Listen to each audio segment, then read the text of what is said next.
खूब शीघ्र बालेश्वर ठारे निर्मित हेब अत्याधुनिक अटमोस्फेरिक space research facility centre.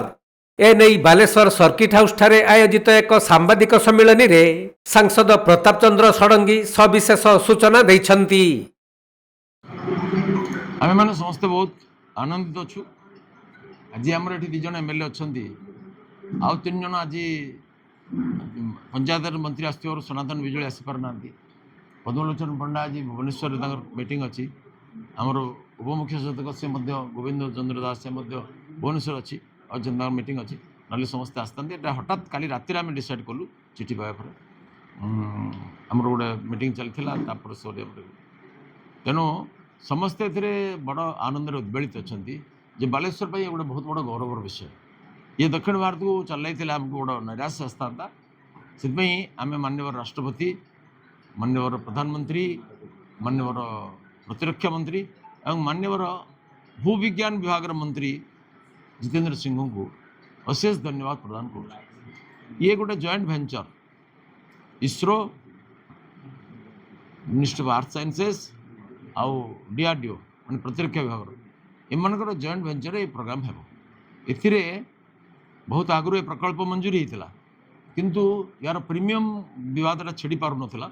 ISRO पैसा देवा प्रस्तुत नी से कहते आम टोटाल प्रोजेक्टर आम 65 कोटी टका खर्च कर 90 कोटी 65 कोटी 8 लाख खर्च कर 25 लाख डिपार्टमेंट मिनिस्ट्री ऑफ आर्थ साइंसेस खर्च करेंगे। परवर्ती जो रिकरिंग एक्सपेंडिचर हम वर्ष को 5 कोटी बोली आकलन करा से समय एवं बढ़ी पारे 5 कोटी 50% इसरो खर्च कर 30% मिनिस्ट्री ऑफ आर्थ साइंसेस खर्च कर डीआरडीओ 20% खर्च कर जमीटा फ्री रे लीज देवाई प्रस्ताव थिला कमिटी भी अनुमोदन करथिला कौन से कारण डिपार्टमेंट बारंबार तार प्रीमियम दाबी कले 4 कोटी 4 लाख 81,000 केते टंका वार्षिक लीज रे देवाई कहले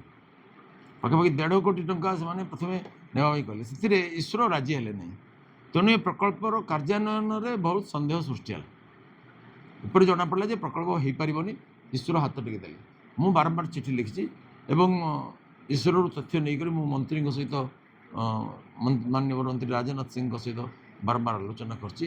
माननीय जितेंद्र सिंह माननीय राजनाथ सिंह और शेष में ये विषय को हृदबोध करके मत प्रतिश्रुति देले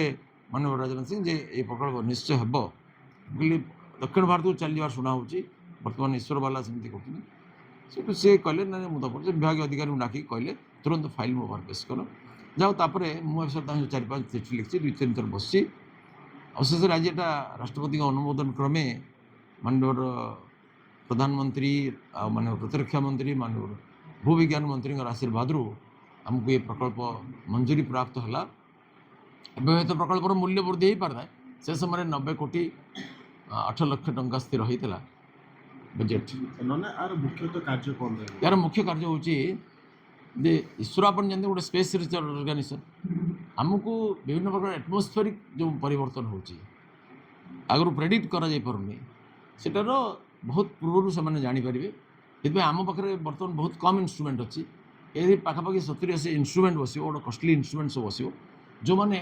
महाकाश में निरंतर होता परिवर्तन प्रक्रिया को चटापट धरिकी संगे संगे डाटा शेयरिंग करेंगे डीआरडीओ सहित आर्थ साइंसेस सहित करेंगे